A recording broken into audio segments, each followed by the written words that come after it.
Senhor meu Deus e meu Pai, nós queremos te agradecer pela vida do Rafael, ó Pai. Teu servo tem se disponibilizado a estar falando da Tua palavra. Te pedimos agora a unção do Espírito Santo para que ele possa trazer a Tua palavra nessa manhã para os nossos corações. É o que nós te pedimos e agradecemos em nome de Jesus. Amém. Depois eu vou dar mais avisos, tá? Bom dia, igreja. Bom, como o presbítero disse, o pastor me convidou para estar aqui hoje, justamente porque ele não conseguiu retornar da reunião do presbitério. Então, eu gostaria de convidar os irmãos para, na meditação dessa manhã, que abríssemos a Bíblia na epístola do apóstolo Paulo aos Colossenses, no capítulo 2. Nós vamos ler do versículo 6 até o versículo 15. Colossenses, capítulo 2, do 6 ao 15. Amém? Ora, como recebestes Cristo Jesus, o Senhor, assim andai nele, radicados, edificados e confirmados na fé, tal como fostes instruídos, crescendo em ações de graças. Cuidado que ninguém vos venha a enredar com sua filosofia e vãs sutilezas, conforme a tradição dos homens, conforme os rudimentos do mundo e não segundo Cristo. Porquanto nele habita corporalmente toda a plenitude da divindade. Também nele estáis aperfeiçoados. Ele é o cabeça de todo principado e potestade.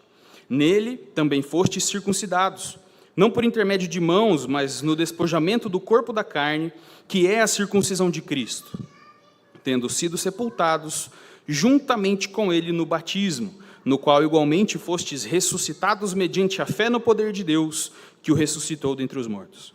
E a vós outros, que estáveis mortos pelas vossas transgressões e pela incircuncisão da vossa carne, vos deu vida juntamente com ele, perdoando todos os nossos delitos, tendo cancelado o escrito de dívida que era contra nós e que constava de ordenanças, o qual nos era prejudicial. Removeu-o inteiramente, encravando-o na cruz, e despojando os principados e as potestades, publicamente os expôs ao desprezo, triunfando deles na cruz. Vamos orar de novo? Senhor Deus, nós lemos a Tua palavra, Pai, e agora nós queremos pedir a iluminação do Seu Espírito, para que nós possamos compreender aquilo que o Senhor nos ensina, Deus, nessa passagem da Escritura. Por favor, tenha misericórdia de nós e nos abençoa, em nome de Jesus. Amém.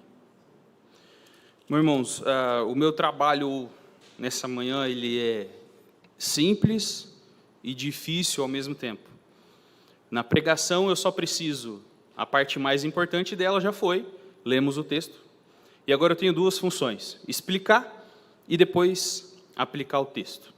E para que a gente possa entender o que Paulo está dizendo aqui aos Colossenses, a gente precisa de um pouquinho de contexto, porque a carta aos Colossenses aparecem alguns termos que Paulo não usa em nenhuma outra das suas cartas. Termos como, por exemplo, filosofias e vãs sutilezas, tradição dos homens e rudimentos do mundo, potestades e principados, tronos e soberanias. O que Paulo está dizendo? Qual é o contexto? O que as pessoas entendem com essas palavras? Bom, o apóstolo Paulo, ele não fundou a igreja de Colossos. Ele fala no começo da epístola que quem fundou a igreja foi Epáfras, que é o pastor de Colossos, e Epáfras começa a ter um problema na igreja, uma ideia que vem surgindo, e ele não sabe muito bem como resolver esse problema dessa ideia, e ele então vai para o homem que o levou ao cristianismo. Ele vai para Paulo e pergunta: Paulo, está acontecendo assim, assim, assim, na minha igreja tem essa ideia e essa ideia, eu preciso de uma resposta. E aí o apóstolo então redige essa carta, e se essa carta pudesse ter um título, seria A Supremacia de Cristo. Esse é o título da carta aos Colossenses. Esse é o tema o núcleo central da ideia do apóstolo. Cristo é supremo. E essa ideia que estava entrando na igreja de Colossos é uma heresia que depois, no segundo século, terceiro século, cresceu em praticamente toda a igreja, todo o império, ficou conhecido como gnosticismo. Mas ele estava nas suas fases seminais ali, o começo. E tinha características muito específicas, 4 principalmente. Legalismo. Nós vamos ver muito nessa carta Paulo respondendo ao legalismo, a ideia de que você pode agir para ser salvo, você conquista a sua salvação por meio de obediência a mandamentos. Segundo, ascetismo. O asceta é aquele que se retira do mundo, se priva dos prazeres físicos e carnais, de comida e bebida, e então ele acha que desse modo ele se santifica. Também tem a questão mística. Misticismo na carta aos Colossenses é muito presente. É por isso que ele fala de rudimentos do mundo, os principados. A ideia aqui, que estava nascendo na igreja de Colossos, é que Cristo era um ser espiritual, que nós precisávamos nos achegar a Ele, estar com Ele, mas que de onde nós estávamos espiritualmente aqui na terra, nós tínhamos toda uma hierarquia de seres espirituais que precisavam ser aplacados, agradados de certas maneiras específicas, e conforme você vai agradando os espíritos superiores, você vai atingindo o pleroma, a plenitude espiritual, e você vai se achegando a Cristo. E como você faz isso é através do gnosticismo, na ideia dessa heresia. É através de um conhecimento oculto que só os iniciados sabem o que é, que até hoje ninguém descobriu qual conhecimento é esse, porque só os iniciados sabem. A ideia é você aplaca seres espirituais, seres angelicais, principados e potestades, você agrada esses seres para que cada vez mais você seja enchido da plenitude espiritual. Como você faz isso? Através do legalismo, da obediência às regras, do ascetismo, abrindo mão das coisas da carne, não carne no sentido natureza pecaminosa, mas no sentido comida, bebida, corpo, matéria. E Paulo escreve essa epístola para falar assim, irmãos, o evangelho não tem nada disso. O evangelho é sobre a supremacia de Cristo. E aí ele vai começar falando aos Colossenses, dando 2 mandamentos, que é o início dessa perícope aqui, dessa passagem. Ora, como recebestes Cristo Jesus, o Senhor, assim andai nele radicados, edificados, confirmados na fé, tal como fostes instruídos, crescendo em ações de graças. Cuidado que ninguém vos venha enredar com sua filosofia e vãs sutilezas, conforme a tradição dos homens, conforme os rudimentos do mundo, e não segundo Cristo. Nós temos aqui 2 mandamentos. Um positivo, algo que nós devemos ativamente buscar e fazer, e um negativo, algo do que nós precisamos nos afastar, tomar cuidado e não deixar que isso entre na nossa vida. O mandamento positivo é, em Cristo, nele radicados, edificados, como fomos instruídos, cresçamos em ação de graças. Do jeito que nós recebemos Cristo, nos radiquemos nele. A ideia de aprofundar raízes, a ideia de construir fundamento, de estar firmado para então crescer e sermos edificados, como nós fomos instruídos, do modo como nós aprendemos.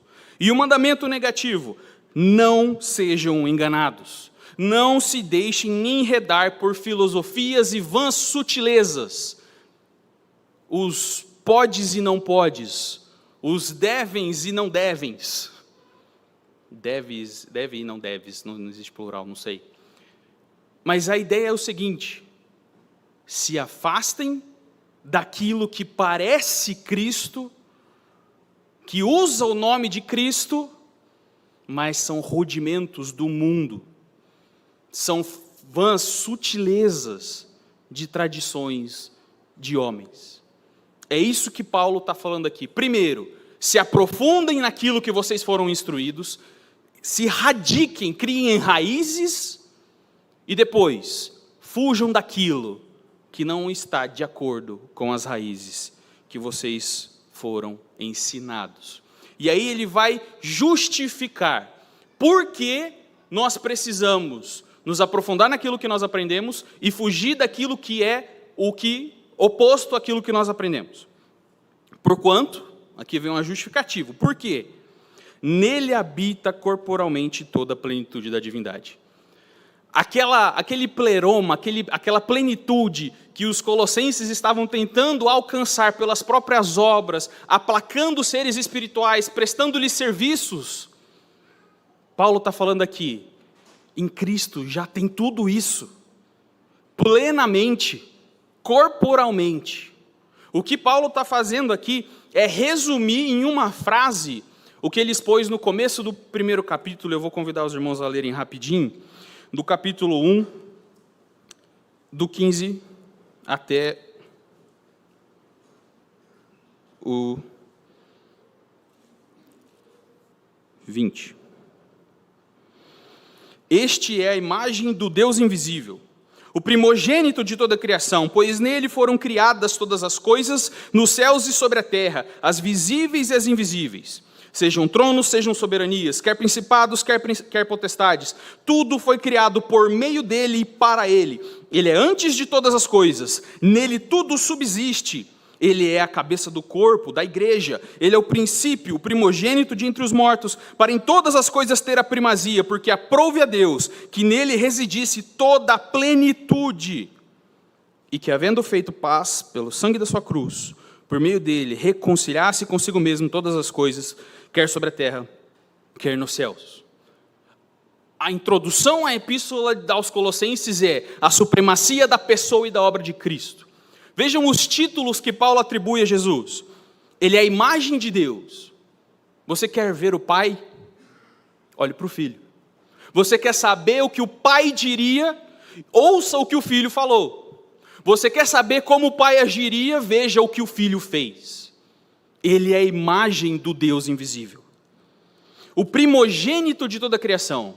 Primogênito aqui aparece não no sentido de ser o primeiro gerado, como se Cristo tivesse sido criado, mas o primogênito aqui é o herdeiro. Quem tem o direito de receber como herança, quem tem a autoridade suprema e vai receber todas as coisas. Nele foram criadas todas as coisas nos céus e na terra, visíveis e invisíveis, tronos, soberanias, principados ou potestades. Tudo foi criado por meio dele e para ele. Cristo é o instrumento que Deus usa para trazer à existência o que ainda não existia. Quando a gente lê no Gênesis, disse Deus, Deus falar, Deus manifestar o seu verbo, é Cristo aparecendo no livro de Gênesis. E é por isso que o apóstolo João vai começar fazendo referência, no princípio, era o verbo. E o verbo estava com Deus, e ele era Deus, e sem ele nada do que foi feito se fez. Ele é antes de todas as coisas. Ele é antes do tempo, do espaço, da matéria, dos seres espirituais. E veja só, nele tudo subsiste. A ideia de subsistir aqui é encontrar coesão. É a ideia de que se você tirar algo de Cristo, esse algo deixa de existir. Ele perde a sua capacidade de se manter sendo. Ele não é. Ele volta ao nada absoluto. Porque se não estamos em Cristo, não somos. Não existe não estar em Cristo. Ele precisa ativamente manter todas as coisas. Ele é o cabeça do corpo da igreja. Ele tem a autoridade sobre o seu povo. Ele é o princípio, o primogênito de entre os mortos. E aqui primogênito é de fato o primeiro gerado. Porque ele morreu, ele ressuscitou um corpo glorificado e agora ele foi o primeiro a ser ressuscitado. E porque ele foi ressuscitado, nós seremos também. Porque aprove a Deus que nele residisse toda a plenitude. Tudo que existe de divino reside em Cristo.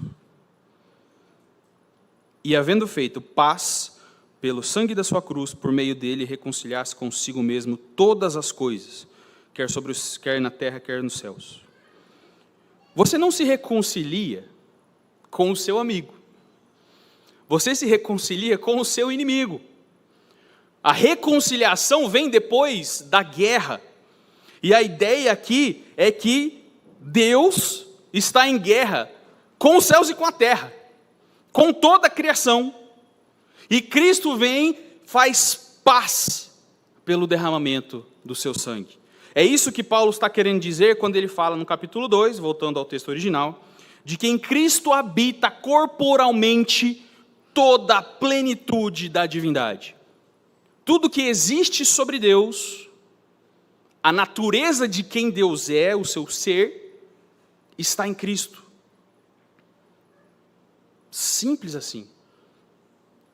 E essa divindade habita corporalmente em Cristo.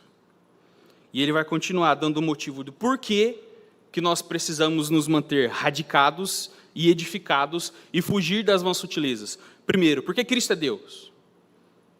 Porque Ele é absoluto e porque Ele é o padrão daquilo que é perfeição. Veja só, nele estáis aperfeiçoados. A ideia da heresia de Colossos era que, através dos esforços dele, do legalismo, da obediência aos mandamentos e satisfazendo esses seres espirituais, então, eles se aproximariam cada vez mais da plenitude e seriam cada vez mais perfeitos. Paulo fala assim, não. Quem está lá na perfeição é Cristo. E olha só, nós estamos nele. Por isso, já estamos lá. Já fomos aperfeiçoados. Já recebemos aquilo que vocês estão buscando. Já é de vocês. Pela graça. Vocês não precisam ficar tentando. Já foi conquistado a perfeição que vocês buscam. Ele é o cabeça de todo o principado e potestade. Nele também fostes circuncidados, não por intermédio de mãos, mas no despojamento do corpo da carne, que é a circuncisão de Cristo, tendo sido sepultados juntamente com ele no batismo, no qual igualmente fostes ressuscitados mediante a fé no poder de Deus que o ressuscitou dentre os mortos.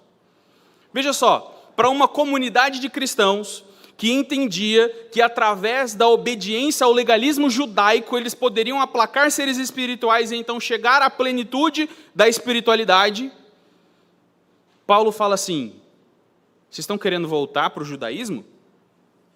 Vocês querem obedecer à lei dos judeus? Vocês querem ser circuncidados? Vocês já foram. Olha que coisa. Ele está escrevendo para Colossenses. São gentios que não são judeus, não praticam a circuncisão normalmente. E Paulo está falando assim, vocês não precisam dessas práticas judaicas. Porque a circuncisão que vocês estão tentando fazer no seu corpo, vocês já receberam. Olha só, vocês foram circuncidados.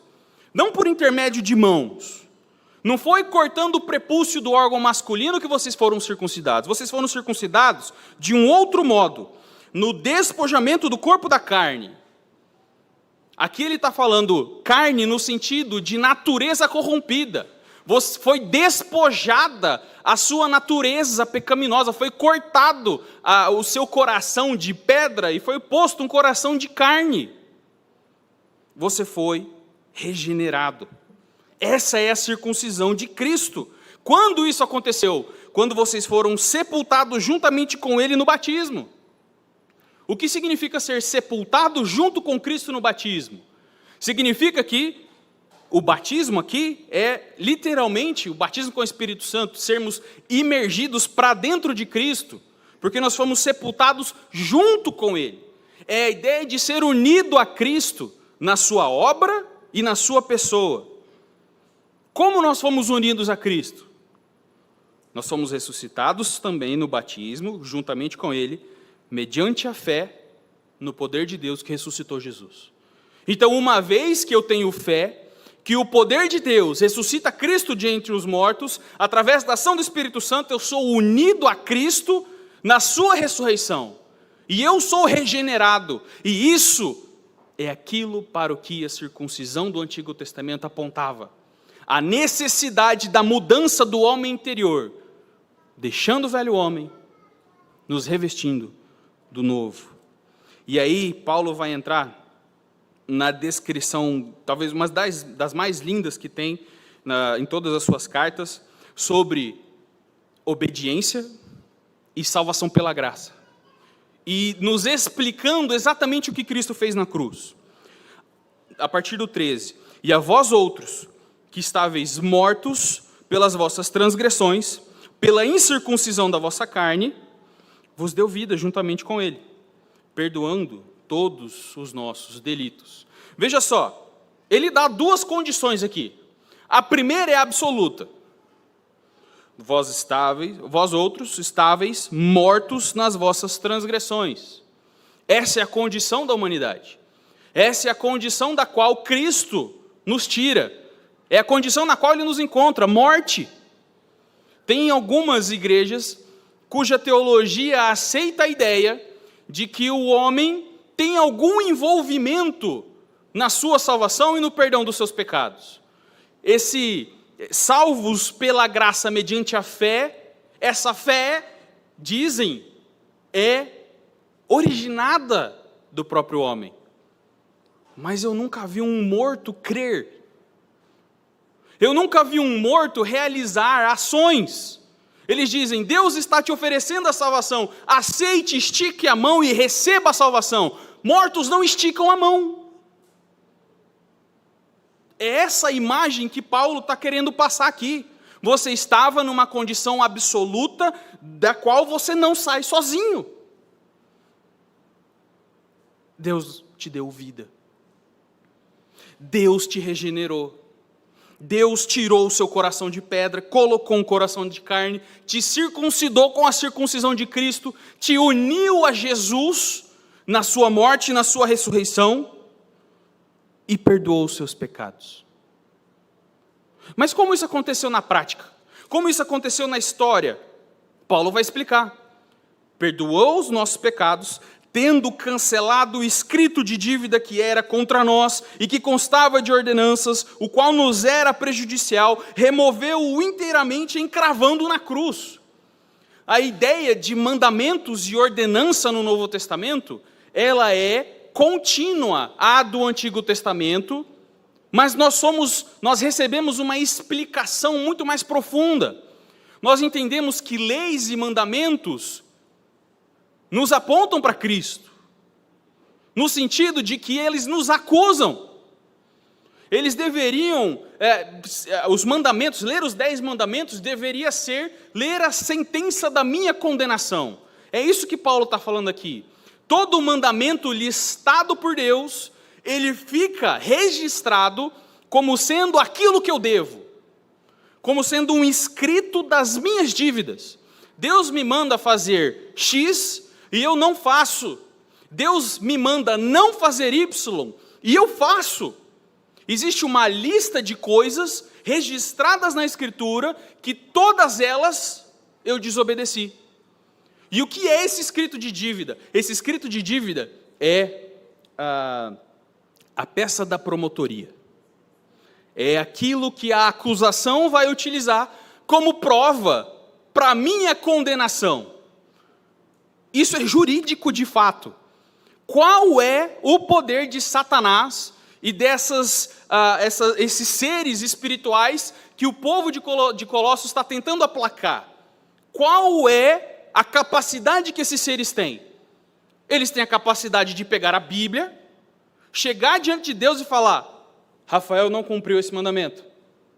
A punição por esse mandamento é a morte, mata ele. O Senhor Deus disse que quebrar esse mandamento resulta em morte. Rafael quebrou, todo mundo viu, mata ele. O poder de acusar, é isso que significa Satã em hebraico, da onde nós trazemos a palavra Satanás. O título dele diz a função, ele é o acusador. E o que Cristo faz? É simples, muito simples. Ele pega esse escrito de dívida, leva lá na cruz, coloca em cima das mãos dele e prega. E fala: você quer morte? Você quer sangue? Aqui está. Eu dou o meu. Ele encrava o escrito de dívida na cruz. Ele paga o meu pecado. E o que isso significa para o acusador? Despojando os principados e potestades, publicamente os expõe ao desprezo, triunfando deles na cruz. Por quê? Qual é o poder de Satanás? Ele é o acusador.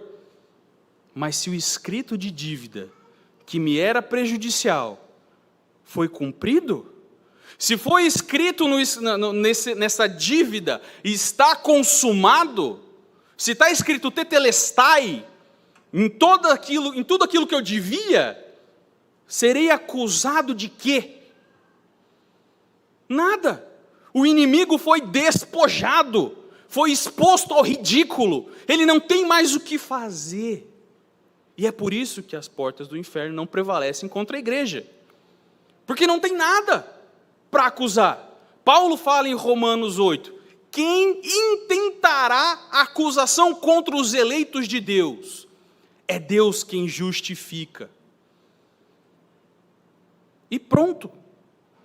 Então, meus queridos colossenses, veja tudo que vocês buscam pelas obras das mãos de vocês. Veja como a obra de Cristo é perfeita, suprema, e veja quem Cristo é.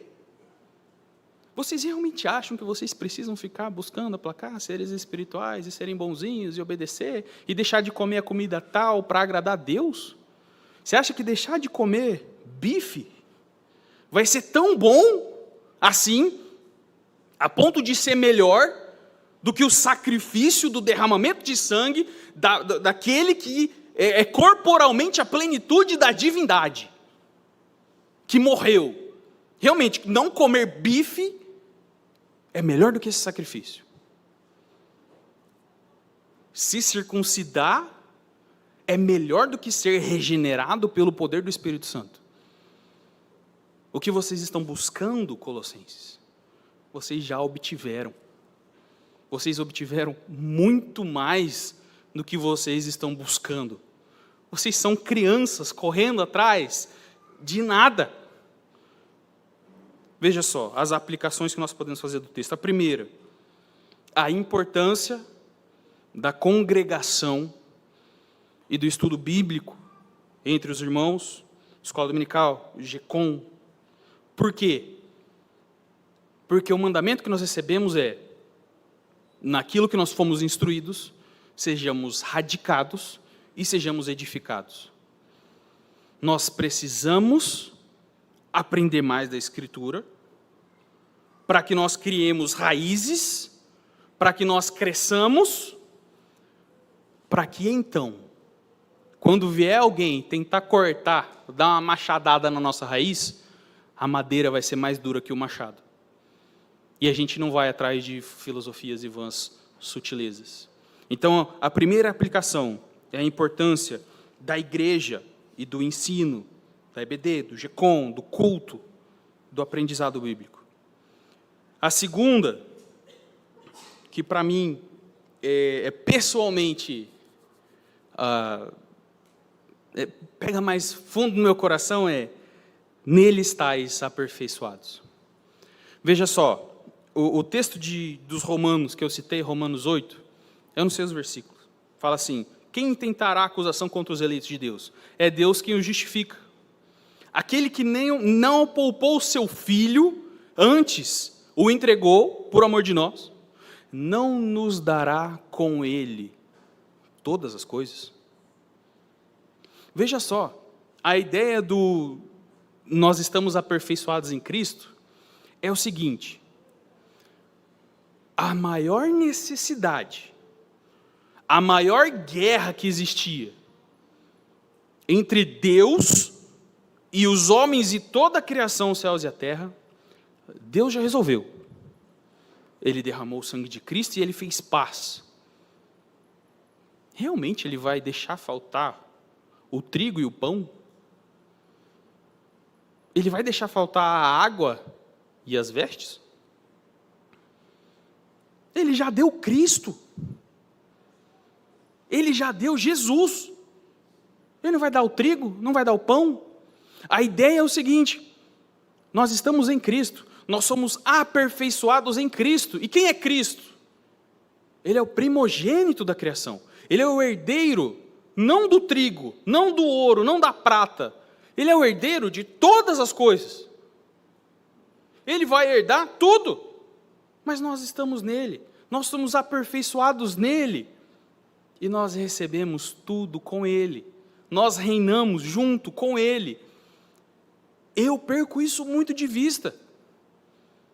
É muito fácil para um marido e um pai que leva a sério as suas funções ficar perdido na circunstância, ficar fazendo conta, ficar preocupado em que escola eu vou pôr meu filho, como eu vou pagar a escola que eu vou pôr meu filho, o que estão ensinando para o meu filho, como eu ensino meu filho. E aí Deus fala assim: meu querido, eu te dei Cristo. Não tem nada que você possa fazer a ponto de estragar seu filho que a minha graça não alcance. Você não pode estragar o seu filho demais a ponto de que eu não possa consertá-lo. Por quê? Porque em Cristo ele é aperfeiçoado. E eu esqueço da supremacia e da suficiência da pessoa de Cristo. Mas, por último, a gente às vezes esquece do triunfo da cruz como uma realidade espiritual. Às vezes, eu como presbiteriano, bom presbiteriano, às vezes, por falha minha, mais presbiteriano do que crente, a gente fala muito pouco do mundo espiritual, das realidades espirituais. A gente lê no texto bíblico, no Antigo Testamento, sacrifícios de criança a Moloque, em rituais em que uma grande estátua de ouro esticava os braços e colocavam os nenéns nessas mãos dessa estátua de ouro e colocavam um fogo embaixo para a criança ser assada viva. E os pais, acontecia alguma coisa com os pais, porque eles batiam uns tambores extremamente alto, para os pais não ouvirem o choro da criança sendo sacrificada, assada viva. A gente fala, essas práticas místicas passaram. Passaram? Será? A ritualística de uma clínica de aborto pode não envolver queimar a criança, mas é uma oferta a Satanás do mesmo jeito. E morrem mais bebês na barriga das mães, nos Estados Unidos, todos os anos, do que o Holocausto matou. Já pararam para pensar? Já pararam para pensar o tanto de criança que não morreu? Isso é mística espiritual. E a gente precisa entender que essas práticas foram despojadas por Cristo. É nossa responsabilidade falar, isso aí, esse tipo de prática, esse culto de assassinato, meu querido, isso aí perdeu. Isso aí foi humilhado na cruz de Cristo. Isso é errado. É a nossa responsabilidade falar assim, isso aí que vocês estão matando é um ser humano, é imagem e semelhança de Deus. Eu trouxe um exemplo, mas toda a nossa vida, ela é espiritual. De alguma maneira, Paulo sempre fala, a nossa luta não é contra carne e sangue, mas contra principados e potestades nas regiões celestiais. A gente tem que lembrar sempre, Satanás é real. Ele age como um dragão louco, desvairado, porque sabe que pouco tempo lhe resta, mas é nossa responsabilidade ir de encontro a ele e falar: você já foi despojado. Pare com isso. Você não tem essa autoridade.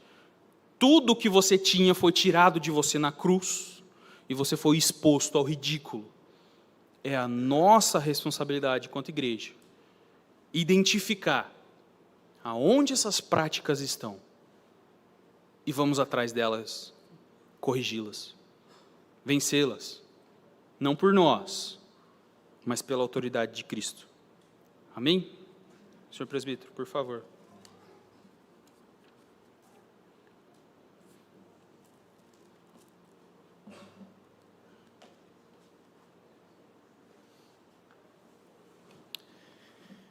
Irmãos, no próximo final de semana nós vamos ter o nosso retiro. E às vezes eu fico pensando assim, às vezes a gente fica insistindo para os irmãos irem,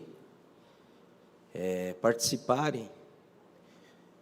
E houve um investimento, né? Nós estamos trazendo um pastor que é da PECOM, lá do Rio de Janeiro, e é a palavra de Deus que vai estar falando naqueles dias, irmãos. Então, parece um negócio eu chegar aqui e falar: irmãos, faça a sua inscrição, faça a inscrição, insistindo para que o irmão vá e receba a bênção de Deus. Então, no próximo final de semana, se os irmãos quiserem ainda, faça a sua inscrição. Daqui a pouco a Claíra vai estar aí no início da escola dominical. Participe, nem que seja um dia, irmãos, é bênção de Deus. Tem lugares que você fala isso, o pessoal anima e vai mesmo, e enche, né? E às vezes a gente critica aquelas igrejas neopentecostais que fazem algum evento, está todo mundo lá. Não sei o que eles conseguem fazer, imaginar na mente das pessoas que está todo mundo lá e participa. E às vezes a gente precisa insistir para os irmãos, falar: não, vai. É bênção, irmãos. É palavra de Deus que vai estar sendo anunciado naqueles dias. É um local de bênção. Muitas igrejas por aí não têm uma chácara que nem a gente tem. E olha que eles fazem um esforço, eles pagam uma fortuna para passar um final de semana para ter uma oportunidade dessa. E a gente está tendo essa oportunidade num preço acessível, né? Ainda se o irmão tiver algum problema de não ter que pagar, a gente dá um jeito, parcela, mas o que nós queremos é que os irmãos participem e venham estar conosco nesses dias. É bênção, é trabalho da igreja também. De qualquer forma, aquele que verdadeiramente não puderem ir, nós vamos, domingo que vem, vai ter uma meditação no período do primeiro culto, nesse horário das 8h30 e também das 18 horas. Vai ter alguém aqui para estar fazendo o culto, né? Mas faça um esforço, irmãos. Nós queremos agradecer aquelas pessoas que nos visitam. Deus abençoe, possa estar com vocês, venha estar participando da nossa igreja, sintam-se bem, estarem no nosso meio. Numa das programações que nós vamos ter lá no domingo à noite, tem coisas que tem na internet que é legal, a gente pode aproveitar as coisas boas da internet, né? E nós vamos ter se eu falar errado, que eu não sou do tempo da fumaça, mas nós vamos ter um podcast com o pastor à noite, no domingo à noite. Acho que é essa a palavra, né? Isso mesmo. Então vai ser um momento legal, irmãos, que o pastor, apesar de ser um pastor jovem, ele fez não sei se foi doutorado ou mestrado fora do Brasil, salvo engano, nos Estados Unidos, né? Então, nós vamos ter algumas situações, momentos para a gente fazer alguns questionamentos, perguntas, né? Ele e a esposa dele. Então, a nossa programação vai ser uma programação muito boa, se Deus quiser. Irmãos, o primeiro domingo de fevereiro é o dia do homem presbiteriano. E o segundo domingo do mês de fevereiro, o dia da mulher presbiteriana. E a SAF gostaria de fazer uma homenagem ao homem presbiteriano. Rapidamente, irmãos, só mais um minutinho da vossa atenção. E a oportunidade é agora, irmãs.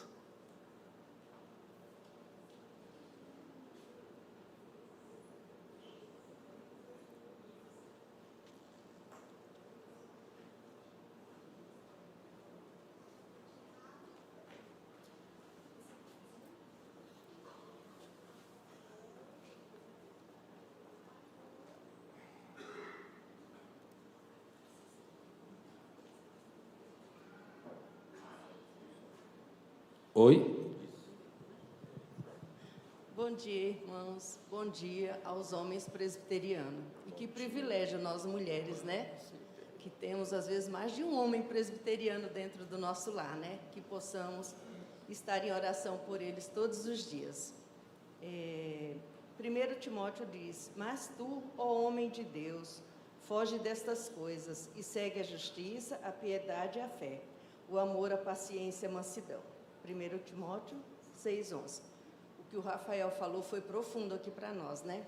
Então, uma coisa que a gente tem que meditar todos os dias nas nossas ações, que Deus esteja cuidando de vocês. A Meire vai ler um texto que foi feito pela nossa secretária de espiritualidade para vocês, e a Celi e a Isis vai distribuir uma singela lembrancinha para vocês, tá bom? E que todos os homens possam ficar de pé, e no final ela vai convidá-los a falar o moto dos homens. Podem levantar os homens, por gentileza. Homem presbiteriano, homens de Deus, eleito com o propósito único diante de Deus. Ainda jovem, se recusa a andar segundo o curso deste mundo. Jovem de espírito excelente, que guarda puro o seu caminho, é inteligente, se posiciona, bom filho, honra seus pais. Quando casado, é o cabeça da família, provedor, protetor, marido fiel e amigo, pai presente e amoroso. Teme ao Senhor, seus filhos confiam no Pai. Homem de coragem, enfrenta leões e tempestades. Tem coragem de fugir da aparência do mal, de não seguir o conselho dos ímpios, não imitar a conduta dos pecadores, não conversar coisas vãs e torpes. Tem coragem de se arrepender, pedir perdão, perdoar, coragem para amar. Homem sábio, que se deixa ser ensinado. Quando repreendido, aceita a repreensão. Quando instruído, aceita a instrução. Não é sábio aos seus próprios olhos. Por temer ao Senhor, é feliz e põe em Deus sua confiança. Homem que ora, que ama a palavra de Deus e não a negocia. Guarda os mandamentos do Senhor, seus olhos estão fitos em Cristo. Homem valoroso, íntegro, que sua vida seja digna do seu chamado. Parabéns pelo seu dia.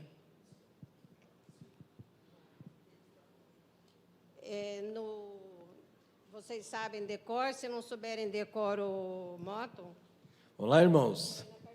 1, 2, 3. Céu. Confiança em Jesus, entusiasmo na ação e união fraternal. Muito obrigado, irmãs. Deus abençoe. Vamos ter um pequeno intervalo. Vamos ter um pequenininho intervalo, depois voltamos para a nossa escola dominical, né? Tem um cafezinho lá, esperamos os irmãos, uma água, vai lá, dá um oi para os seus irmãos e voltem para as suas salas.